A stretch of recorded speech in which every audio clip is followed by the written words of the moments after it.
This is James Lane from WeAreChangeOklahoma, and this is the top 10 reasons to question the official story of the Oklahoma City bombing. For more information, go to okcbombingtruth.com. Reason number 1. Timothy McVeigh was said to be the only person driving the Ryder truck full of explosives to the Murrah building on the morning of the bombing. The government was only able to produce one witness, placing him in Oklahoma City on that day. Nearly all of the witnesses who saw Timothy McVeigh and the Ryder truck on the day of the bombing report seeing him with other accomplices both that day and during his preparation for the bombing. In spite of this, the government still claims that Timothy McVeigh was the sole actor in the tragedy of April 19, 1995. Reason number 2. Why was the ATF AWOL? Paramedic Tiffany Bible, who was on the scene within 5 minutes, has stated in an affidavit that agents of the Bureau of Alcohol, Tobacco, and Firearms told her that they were not in their office that morning. EMT Catherine Mallett also overheard one ATF agent say to another, "Is that why we got the page not to come in today?" Bruce Shaw, who was interviewed on KFOR-TV, was also told by ATF agents that they had been paged not to come in to work. ATF agents initially denied these claims and now variously claim that one of their agents was in a free-falling elevator. This has been disproved. Or that they had been on an all-night stakeout, or that they had been at a golf tournament. As they try to sort out their lies, all we want to know is, did the ATF receive a warning? And if so, why did they not pass it on to others in the Murrah building? Reason number 3. Several survivors reported feeling multiple explosions. Jane Graham even reported 8 to 10 seconds before the bomb an earthquake-like sensation. The University of Oklahoma seismograph also reported 2 separate events 10 seconds apart. How can this be if there was only one bomb? Reason number 4. Explosives experts refute the official story. Air Force General Benton Parton, who for years headed the Air Force Armaments Laboratory, studied the evidence carefully and concluded the massive destruction was primarily the result of 4 demolition charges placed at critical structural points at the 3rd floor level. Likewise, Dr. Sam Cohen, the inventor of the neutron bomb, studied the evidence and said, "I believe that the demolition charges in the building were placed inside at certain key concrete structural columns and did the primary damage to the Murrah building. Furthermore, it would have been absolutely impossible and against the laws of nature for a truck full of fertilizer and fuel oil to have caused the damage we saw at the Murrah building. So who placed those demolition charges, and why haven't they been brought to justice?" Number 5. More bombs found in the building. Numerous police officers, first responders, and eyewitnesses report that more than one unexploded bomb was found in the building during the rescue efforts, which resulted in additional evacuations of the Murrah building after the initial damage, which was later attributed to baseless bomb scares. Oklahoma City Fire Marshal Dick Miller reported that there was a second bomb found with a 10-minute timer set to target the first responders, and OETA, Public Broadcasting in Oklahoma, reported that the bomb scares were contrived in order to make the media pull away from the scene. Even though many victims were abandoned during the evacuations, as the media outlets and the various agencies involved struggle to sort out their stories, all we ask is who planted these bombs and why is the government lying about them? Reason number 6.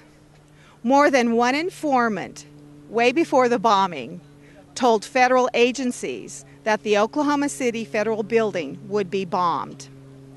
ATF informant Carol Howe was able to expose Elohim City. She had infiltrated it. Elohim City was linked directly to Timothy McVeigh.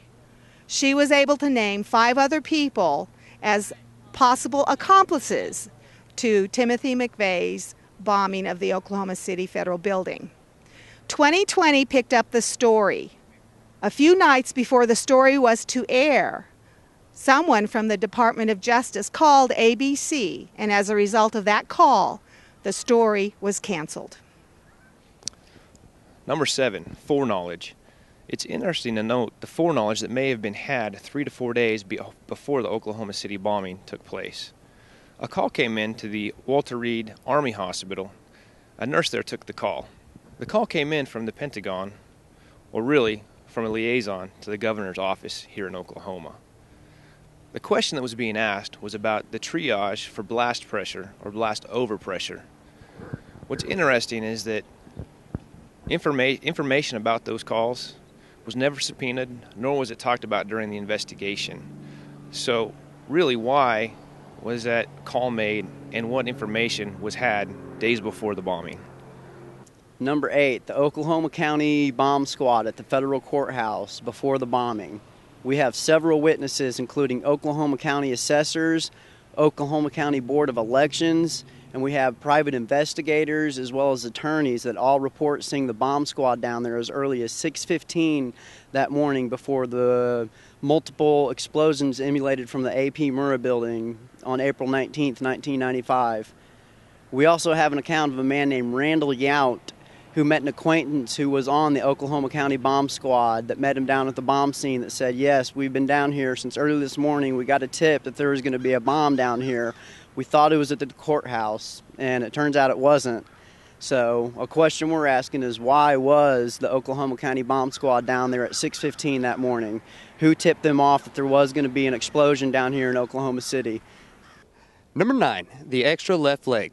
According to Stephen Jones, Timothy McVeigh's attorney, State Medical Examiner Vernon Jordan has stated, we have 8 people with traumatically amputated left legs, yet we have 9 legs, also adding that the chances of someone being buried with 2 right legs to be 0.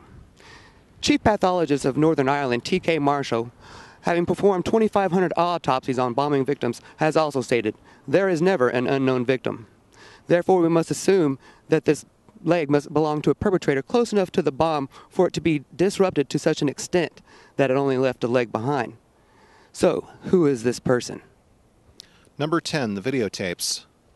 Dozens of video cameras were pointed at the Murrah building on the morning of the bombing. Yet few of those videotapes, if any, have been released, showing evidence of what was really going on, including evidence of a Ryder truck on the morning of the bombing. In recent times, the government has claimed that the video cameras on that building and surrounding buildings in downtown Oklahoma City were being changed at 9:02 a.m. all at the same time. This is a ludicrous and outrageous assertion. What do they have to hide? Many of these questions and others could be answered by the release of the security videotapes that surrounded the federal building in Oklahoma City that morning. Furthermore, there were dozens of videotapes in and around the downtown Oklahoma City area and along the route of the truck bomb from Kansas down to Oklahoma City. If there's nothing to hide and the perpetrators have been brought to justice, why not release these tapes? You need to speak and write to your local congressman, your representatives, to demand the release of these videotapes. If the official story is not true, accountability is the only way to ensure that further attacks like this do not happen again. Without truth, there is no justice.